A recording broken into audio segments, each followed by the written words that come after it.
Olá pessoal, aqui é o Velgas. Hoje é dia 21 de janeiro de 2024. O ano está voando.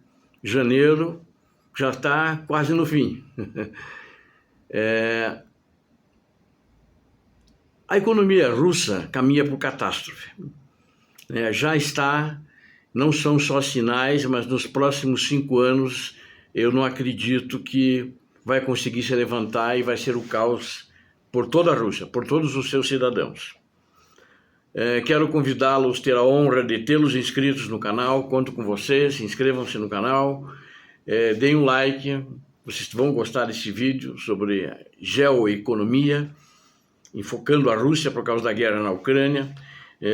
Compartilhem com suas redes sociais e façam seus comentários. Conto com vocês. Muito obrigado. A Rússia, depois que acabou a União Soviética, ela demorou quase 2 décadas para sair daquele buraco negro que existia na União Soviética. E buraco negro econômico, faltava tudo, né? Eu mesmo visitei ela em 1991, um pouco antes de estourar aquele negócio todo. Você via supermercados grandes, vazios, não tinha um produto dentro, todas as prateleiras vazias, né? Então o povo não tinha nada.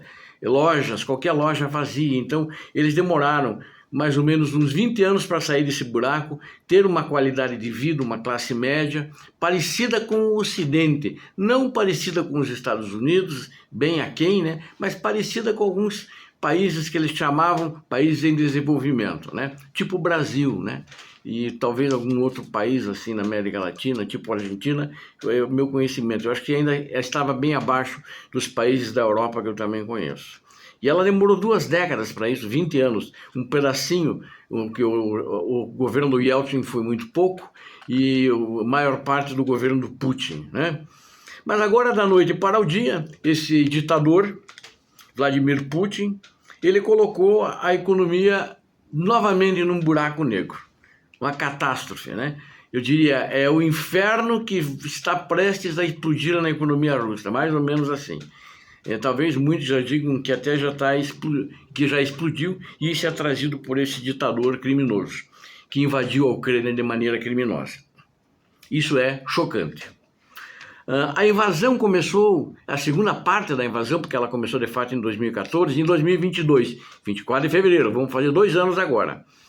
Mas a preparação dessa invasão, no meu ver, ela começou em 2014, quando ele invadiu a Crimeia, invadiu o Donbás, né? Uma parte do Donbás, ele pegou toda a Crimeia e uma parte menor de Donbás. E lá se estabeleceu. Mas nesse período de 2014 para cá, o ditador russo construiu um fundo de 600 bilhões de dólares, já pensando nessa invasão. E justamente esses 600 bilhões de dólares era para não ter problema na economia se houvesse alguma sanção, porque ele não acreditava muito em sanção muito dura, porque quando ele invadiu em 2014 Crimeia e Donbás, o que aconteceu? Houve sanções, mas poucas. Elas não mexeram com a economia russa.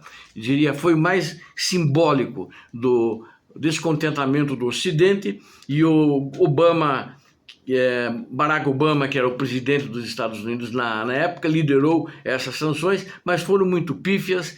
A Angela Merkel, que era a primeira-ministra da Alemanha, nem seguiu como deveria seguir essas sanções, né? Então, continuou de amizade com o Vladimir Putin e seguindo as instruções dele, até eu diria mais, né? Só que ela não esperava que quando começasse a guerra, que começou agora, teria sanções muito mais duras. O fundo de 600 bilhões eles não puderam mexer. Está lá. Está no exterior, ele deixou o fundo no exterior. Também não tem tecnicamente como deixar dentro da Rússia. Esse fundo em dólares, de 600 bilhões de dólares, então é um fundo que na prática não existe. Ele teve que tomar algumas medidas, ele fechou as bolsas de valores, pelo menos por algumas semanas, meses ali, já no começo, depois teve que abrir, ele elevou os juros, e isso até agora gerou um desemprego na Rússia, que vocês vão ver que não é só por isso, porque muitas empresas afastaram-se da Rússia, saíram da Rússia, né? E empresas de grande porte, né? Empresas que hoje fazem falta para a Rússia, tipo Nestlé, tipo bancos como o JP Morgan, o francês Société Générale, né? A Adidas, a Nokia, etc. São algumas empresas, mas em torno de 2.000 empresas estrangeiras que, somando, dão receitas de 200 bilhões de dólares. Quer dizer, ele também não esperava isso. E aí ele teve que estatizar o restinho que ficou, sem capital para tocar essas empresas, que estão paradas, paralisadas. Algumas foram compradas por empresas médias, né? Que nem o McDonald's, uma rede de sanduíches lá, de restaurante russos que comprou, mas não é o McDonald's, né? Não é a mesma coisa, mesmo que eles não tenham capital para tocar. E outras empresas também. E essa é a questão. Então ele começou a trazer mais drasticamente uma economia igual à soviética, que era aquela que eu conhecia antes.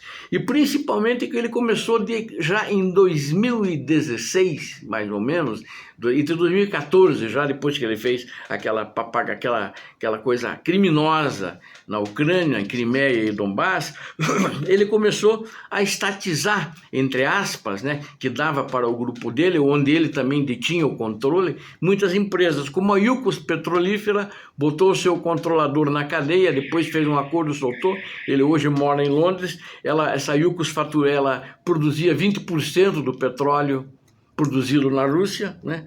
E aí eles abriram o olho. Empresas como a Gazprom, como a Rosneft, passaram para o controle dele, Putin. Na realidade, ele que controlava. É uma estatização entre aspas. Na realidade, ele e o grupo mafioso dele que controla. Ou seja, a máfia que era particular dos oligarcas virou a máfia do governo russo. Essa é a verdade, e isso ele joga numa catástrofe, no inferno, toda a economia russa. E o fato de empresas estrangeiras terem abandonado a Rússia é um prejuízo muito grande. Hoje ele estava com desemprego antes menor, entre 3% e 4% de desemprego. Hoje ele tem um desemprego que beira os 10%. E vocês vejam, a Rússia tem 140 milhões de habitantes. E a mão de obra especializada, quando começou ano passado, a mobilização para ir para o exército, 1,5 milhão de pessoas especializadas saíram, né? 2.500 cientistas saíram da Rússia.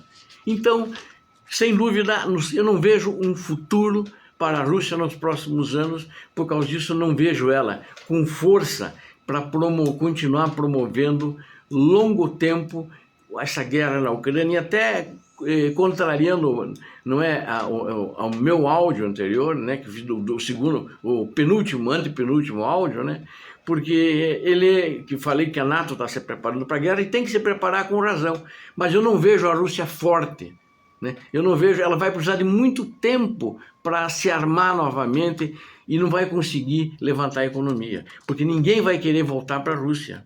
Né? Mesmo porque já existe até um decreto, ele não respeita direitos de propriedade industrial, né? Em decreto não é mais para respeitar isso, em decreto lei do ditador russo, né? Ele não decidiu que patentes, direitos autorais industriais não valem mais na Rússia.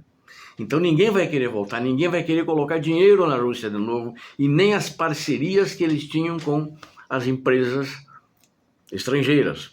Ele perdeu tudo isso, a Rússia perdeu, e novamente Vladimir Putin colocou a Rússia num buraco negro, no inferno do buraco negro, graças à sua incompetência, graças à sua ambição desmesurada. Obrigado a vocês que assistiram esse vídeo, conto com vocês, inscrevam-se no canal, caprichem no like, compartilhem com suas redes sociais. Deus abençoe o Brasil, Deus abençoe a Ucrânia e Deus abençoe principalmente a vocês que assistiram esse vídeo, são inscritos e vão se inscrever no canal. Paz e bem.